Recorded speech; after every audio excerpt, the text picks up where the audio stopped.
When I want to chill out a bit, then I usually grab a JRPG or a puzzle game, sit back and relax.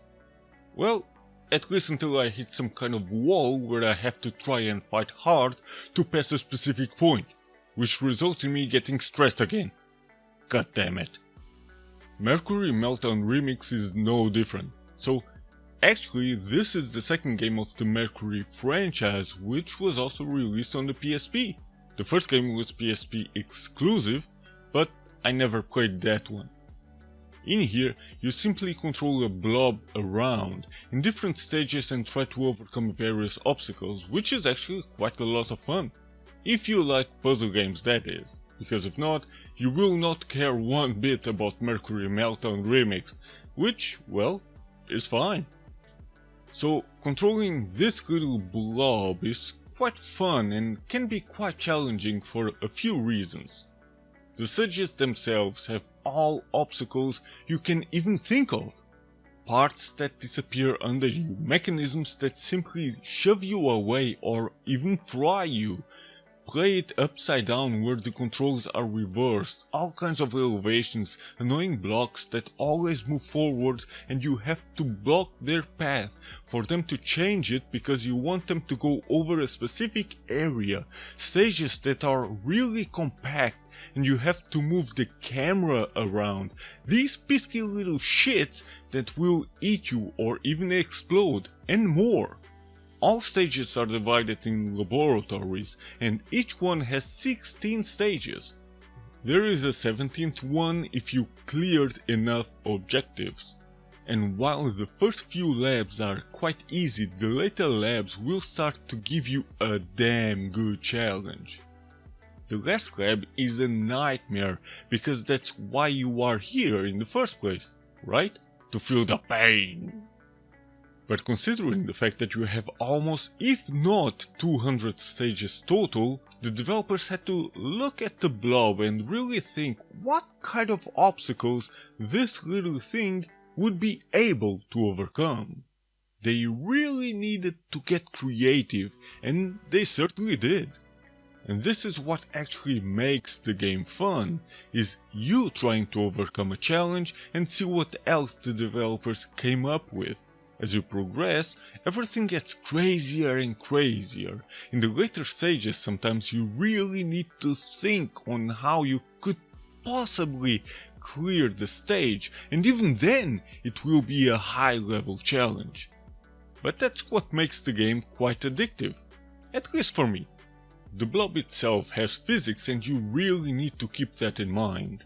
You need to consider that this thing will fall off the stage. Sometimes you need to recolor it, split it, recolor it again and combine colors. All combinations possible are shown here. Red and green equals yellow, light blue and red equals the standard color, which is grey, and so on. Make the blob more solid to be able to go through these rails, let's say, and while a solid blob won't split, it will move way slower. Make the blob more fluid to move faster or overcome some obstacles a bit faster, but it will also split way easier. A very important thing you have to consider is the momentum of the blob, especially because the smaller it is, the harder it will be to stop its momentum. But because of all of this, the controls necessarily need to be good, real good in fact. It needed to be as perfect as possible, because you need to be able to control the blob and be very precise with your movements, and Mercury Meltdown Remix did a remarkable job on that. You will always feel like you are in full control of the blob and it will do what you want. Just don't forget the momentum aspect. The physics are damn good and the game will never feel unfair or even unresponsive, so if you die or anything, then that's all on you. Oh yeah, I am blaming you. The goals in all stages are essentially the same. Getting 100% of the blob to the finish line, getting all stars and beat the fastest time. You don't need to clear all 3 of these in one go, you can do it one by one because sometimes well, that will be your only option. So yes, you will need to repeat most stages if you want to get everything. Well, unless you are an expert in Mercury Meltdown or puzzle games in general, which, well, I am not. Achieving those goals is what will unlock you the 17th stage, various labs, minigames and even skins. Unless you play with some friends, but not in split screen because there is none, for some reason, I don't know, then the minigames are just an okay addition, I say. I mean, they are there to give you a break from the main game and probably to stop you from breaking fucking controllers, because you will have a really hard time beating one of the upper stages, but overall, you will not spend that much time with these. You have 5 minigames in total, each one has various levels for you to unlock if you get into the scoreboard, and well, that's about it. You have a racing game with boost areas, a paint game where you have to slide around the floor and paint your own color on top of the opponent's color or something, a Tetris-like game which is a puzzle game inside a puzzle game essentially, but probably the most fun minigame in here, a curling game that feels really off sometimes, a rodeo game where you have to stay on the moving board for as long as possible. I mean, for a few extra challenges, then these minigames are fine, but nothing really beyond that. But I cannot complain about extras, so, well. There is a tutorial that explains the major obstacles and even a playground with most obstacles in it for you to experiment around, but beyond that, Mercury Meltdown Remix will not help you. There is no rewind, no replay that shows you how to beat a stage, no features that make the game easier. The developers just throw a blob onto a stage, you can't control it, and they will let you figure out how to beat it by using every single mechanic available, and this is something I really like, because the game doesn't hold your hand in any way.